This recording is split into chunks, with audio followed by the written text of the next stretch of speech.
I want to welcome everyone to the 5th Annual Women Making History Awards in Los Angeles. Don't you think America deserves a national museum devoted to educating, inspiring, empowering, and shaping the future by integrating women's distinctive contributions into our culture? Yes! Thank you for joining us this morning and for celebrating these remarkable women. Abigail Breslin, Toni Coe, Tracy Ellis Ross, and Rachel Zoe, and their contributions.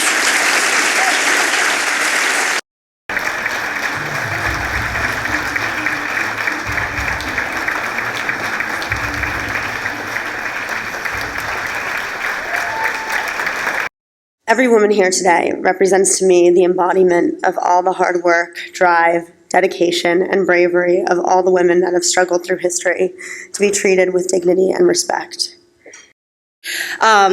So about 20 years ago, a Korean TV network had reached out to me to document museums of America. And for the next 3 weeks, I traveled the country exploring every museum imaginable. I visited the Miniature Museum, the Maritime Museum, Museum about the Railroad, Aerospace, Mining, and Minerals. I also learned that there's even a museum for mustard, trash, toilet seats, potatoes, and bananas. Yes, it was only recently that I realized that there is not one museum in this entire country dedicated to women, even though we make up more than half the population in this country. When I learned of the National Women's History Museum, I was beyond thrilled. I am so grateful for those who have volunteered their time to make this dream a reality.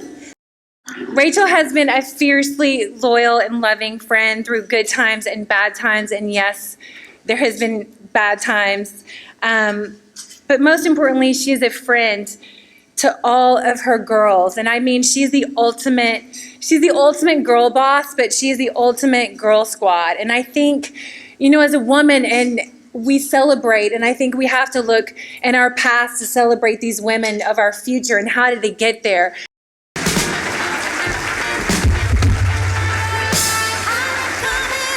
See, she's crying. You don't know she's crying, but she's crying. I think that there have been so many extraordinary women that have changed the way that people think about women. And, it's funny because I never want to be that woman that says bad things about men, because I love men too, and I have 2 little boys. I think it's what we do and how we do it and how we approach our lives and how we teach our children.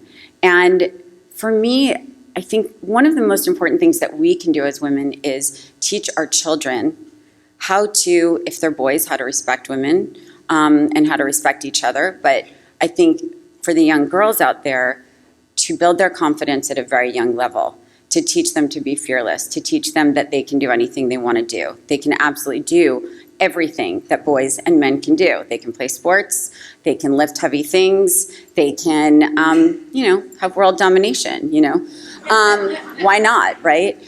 As a woman, as a person of color, as a comedian, and just as a human, what is unique about the characters that Tracy creates, including her character on Blackish, Bo, is that Tracy proves time and time again that women on television are not singular. There are and can be more than just the wife of, or the mother of, and they're not defined by who they're in relationship with, but based on their own values and characteristics. We're witnessing and celebrating Tracy today as the first African-American woman in 30 years to be Emmy nominated as an outstanding lead actress in a comedy series. So let's clap for that.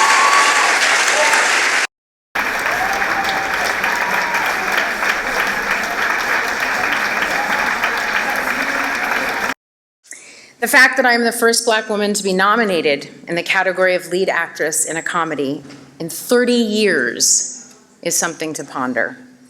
Why are Black women underrepresented in the stories that get told? What we see in the media does not fully represent who Black women are being out in the world. The convergence of race and gender here cannot be ignored. As women, we are often told by society to take up less space and to live our lives through others, our spouses, our children, our potential future suitors, or the children we might one day make, which are all great things. But really, I think the key is to make more space for our own selfhood, to be the people that we are meant to be, the choosers, the leads in our lives, the president.